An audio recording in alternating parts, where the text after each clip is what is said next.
Well, hello again. Today's topic is about English and how is it important to learn English in Mexico.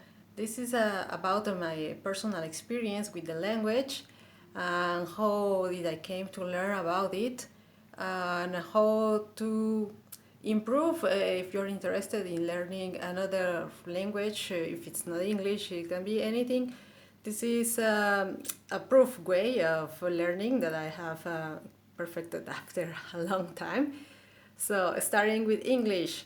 In Mexico, it's super important to learn English because we have United States in the north of the country.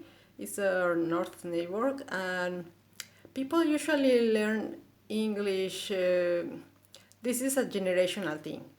My parents' generation actually they didn't learn languages. They didn't care a lot about that. They travel a lot to United States, but and at the end, they didn't feel the need to communicate in English whenever they travel to United States, staying mostly in the southern part of the country, and just in a place in the Latino place where everyone speaks in Spanish.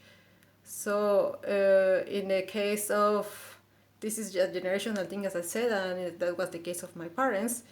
So usually my generation, that we are already in our 20s and our 30s, are the ones that were more interested in learning languages, and it also became mandatory in middle school level to learn a foreign language, and usually, most often than not, it was English.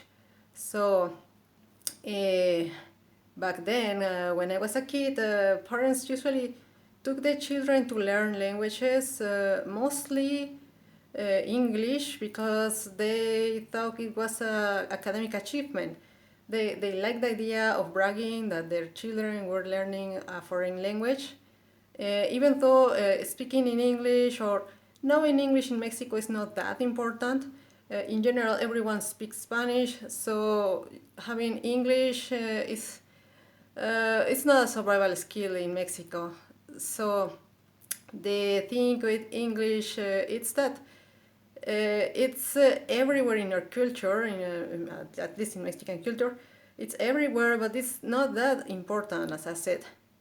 And then it comes to as something to brag about, knowing a second language, and that's why in Mexico it is possible to open a private school, private language school.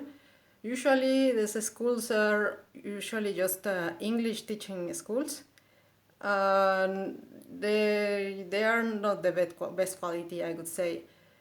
In fact, I was a teacher on one once, and I can say that it's not the best quality of teaching experience. It wasn't either the best quality of language learning experience for my students as well.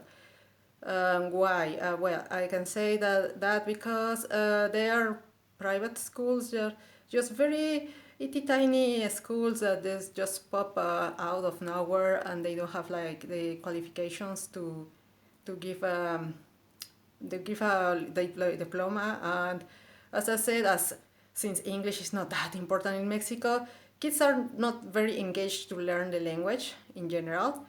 It's hard to engage them to learn the language when everyone around them is just speaking Spanish.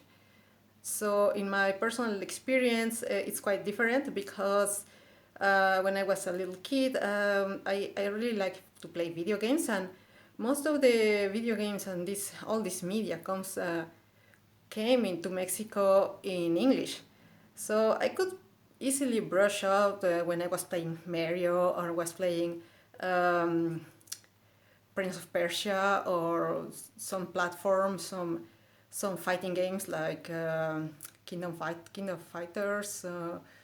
But when it came to playing like RPGs like Final Fantasy, which I was a huge fan, me and my brother were huge fans of playing RPGs.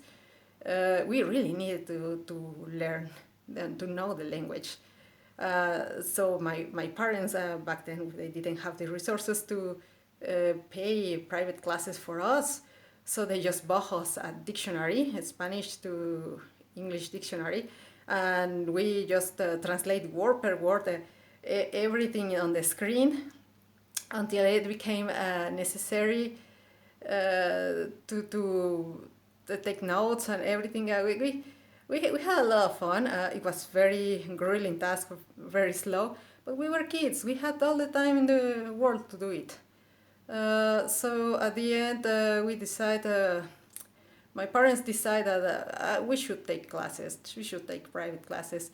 I was doing great in middle school back then. We had, as I said, we had mandatory English classes, but it wasn't that good. I was actually quite bored with the pony level they were teaching us. So when I came to the private school, I thought it was going to be as boring as a high school, middle school, but it wasn't. It was actually quite hard. I stopped being the big fish in the small pond, and I had to really struggle to get good grades, learn learn English, learn the language as it is. And but the funny part is that I finished my studies. It lasted 4 years of studying the full course of English as a second language. I finished my studies. I even got some diplomas of high achievement diplomas, and I thought, well, I know English, but I couldn't speak English to save my skin seriously.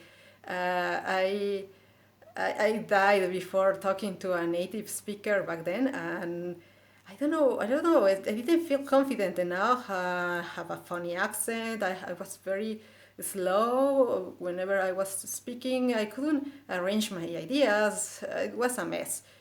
But I decided that it was worth a shot to become a teacher. And so I followed another course to become an English as a second language teacher. As I said, I was a teacher in one of those small schools that just pop out of nowhere, and I can say that my level wasn't worth of being a teacher, in all honesty. Um, I was just parroting whatever grammar thing I had learned from before. And I feel bad for my students from back then because I commit a lot of mistakes, and I'm not sure if they fix it fix that later in their studies, but whatever. Yeah, and so one day I was just watching TV. I was watching MTV. It was the 2010s or the 2010s. I honestly don't remember. And I was watching this music video. I don't even remember the music video. I just remember the lyrics were in English, and suddenly I was listening to it naturally, and I was understanding everything about it, and it blew out my mind because up to that moment, whenever I was listening to something, I made the conscious effort to understand. But with this song, I was understanding everything, and the next song popped out, and it happened again. It wasn't just a single occurrence. It was something that had stuck in me suddenly, and suddenly I was speaking English naturally without. I don't know. It's something that came out in my brain. So yeah. After this experience with English, actually it became easier to learn more languages. When I studied French, I learned how to arrange, like you say, arrange your mind, your mindset, and stop. The first thing you have to do is stop thinking in your language, in your home language. Stop trying to translate or understand the new language in the base of your native language. That won't work. You really have to wipe everything from your brain and say, you know what, this is completely different. And this is what it helps a lot whenever you're learning any language. And with English, it was a long ride. I'm still perfecting it. I still commit mistakes, but I try every day to learn new words, and I study it thoroughly. thoroughly. You see, I still cannot pronounce that word. And I love it. I love the language, and I would love to express myself in English more often. That's it. Thank you for watching.